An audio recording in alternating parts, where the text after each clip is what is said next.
what do you think about dopamine detox and dopamine detoxes? I think the concept behind dopamine detox is actually very good, but I just don't like the way people call it like dopamine detox, because like since I come from a more of a neuroscientific approach because I study psychobiology in uni. I just have to remind people that you can't detox from dopamine, and if you did, like when you have addicts who are very addicted to something like cocaine, they get to a certain point in some rare cases of really bad addiction where they physically can't move because they are dopamine depleted, so they don't have dopamine going on in their brain. And so the thing is, you dopamine detox does help, but you don't have to think about it like a detox. It's just about dopamine changing the places where you get your dopamine from, and then the concept behind it makes so much sense. And I recommend this to people. I just don't like it to call it dopamine detox, because people then start to think that dopamine is like about pleasure, but dopamine is 100% about motivation, getting to things, being in a place, and dopamine is just the force that makes sure that you act in the direction to get something else. And this might be scrolling, or this might be building something for yourself. It's just depend on what you choose to do. So then, yeah, it makes absolutely sense to do a dopamine detox. Just I don't like to call it that way. And the way I go about it is just changing the sources of your dopamine. And as I told you, you don't even need to completely stop consuming, but at least have your day divided in parts. Like the first part you create, or the latest part you create, and in some other part you let stuff getting through you. You might even consume just a bit. I think it makes sense to make a complete dopamine detox if you have a really bad addiction with your phone or social media. Then it makes absolutely sense, but if in case you are not really addicted and you just feel a lack of clarity, just changing your sources will make a good job. We need to come up with some good name that we can change it rather than using dopamine detox. We need to advertise it more. Yeah, with dopamine detoxes, I realized this after reading this book called Dolls from this author, and they were saying about dopamine, and then I realized, oh, like, you don't actually just kill every dopamine source and you just are without dopamine. It is that you need dopamine to actually live, and you can't just, kind of cut it out of your life. And then I realized it more. So yes, the name can be misleading. Yeah.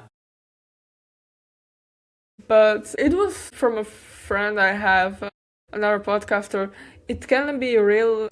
It can really change somebody's life. And why do you think is that you change your dopamine resource and all of a sudden that everything in your life becomes better? Because like I told you, dopamine is not like people think about it, like the molecule of pleasure. We actually release the dopamine when we are in the pursuit of something.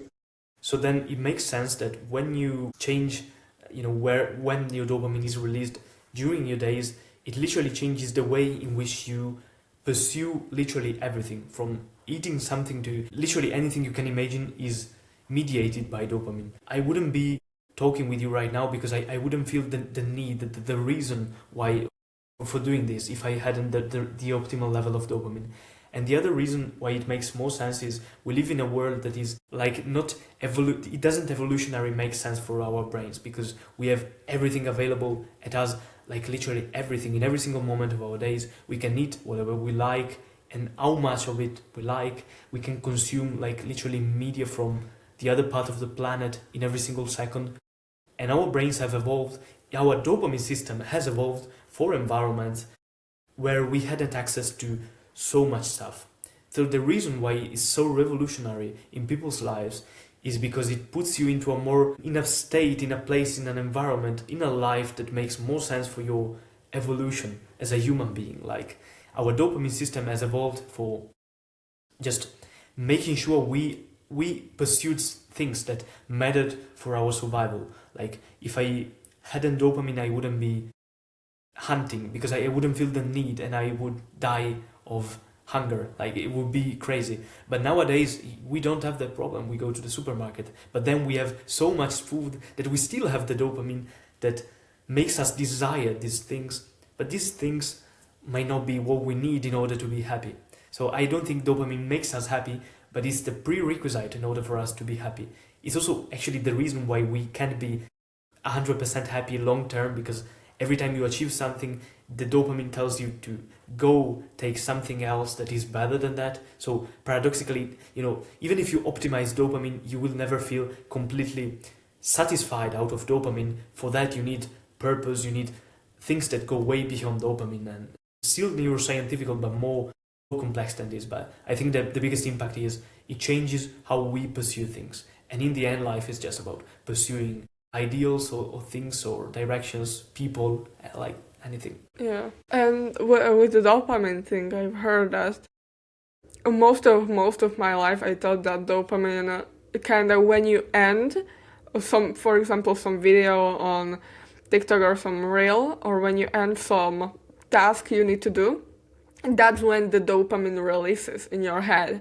But I think I learned or read somewhere that it it is just kind of releasing in your head as you're doing the activity, so you keep doing it, or even before. So I'm not sure.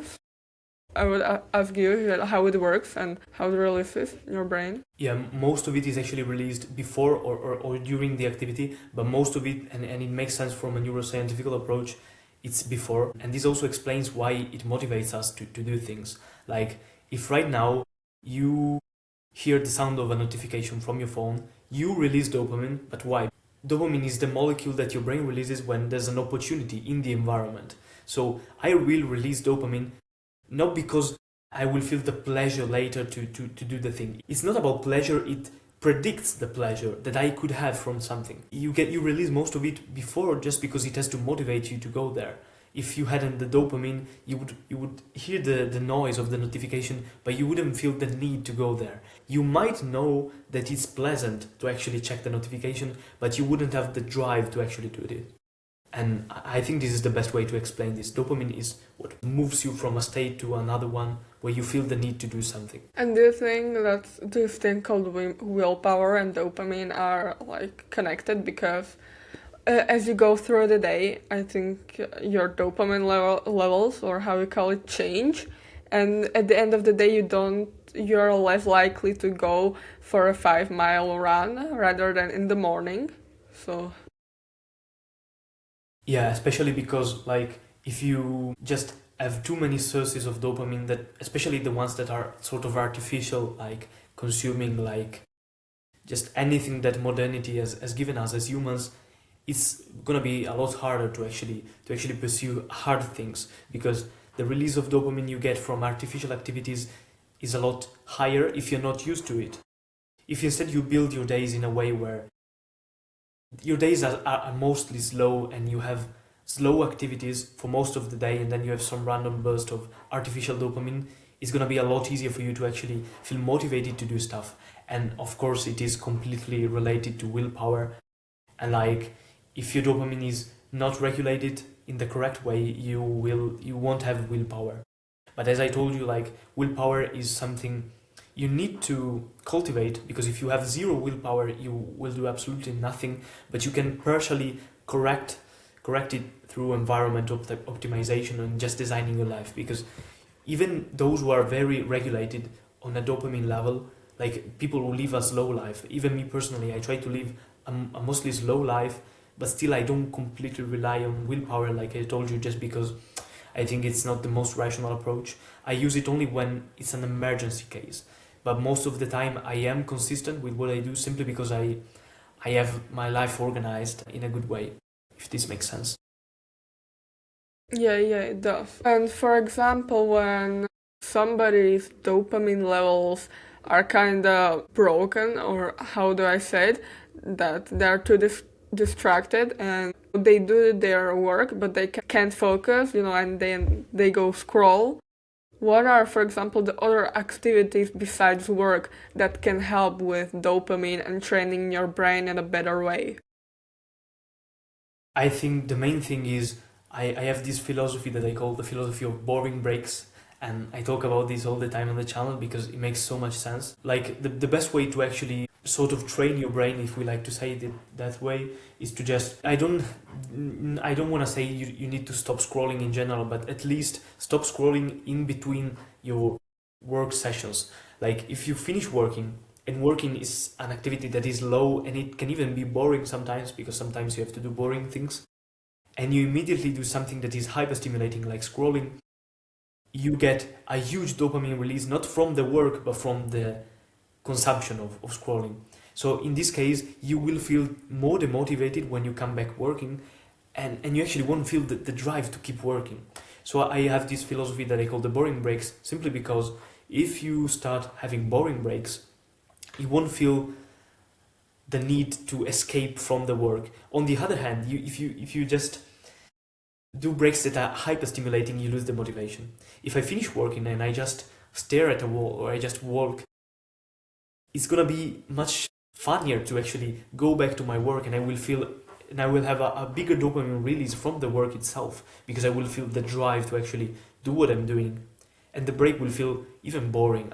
I wanna stop that break, and you get to a point where you actually are advanced in sort of the flow game. You actually live a life where you spend a lot of hours in a flow state, and in this case you even lose the need for breaks. Like I do need breaks when I'm doing something that I really hate and I can't enter the flow state, but if I'm doing something I'm really passionate about and I have 3 hours, I won't even do a break just because then it won't make sense. But if you know, like you have to study something, like you have to do something you are not very passionate about, just make sure you finish and you don't scroll. And then once you have finished everything, you might do whatever you like. You can even scroll, watch Netflix, because at that point it doesn't matter.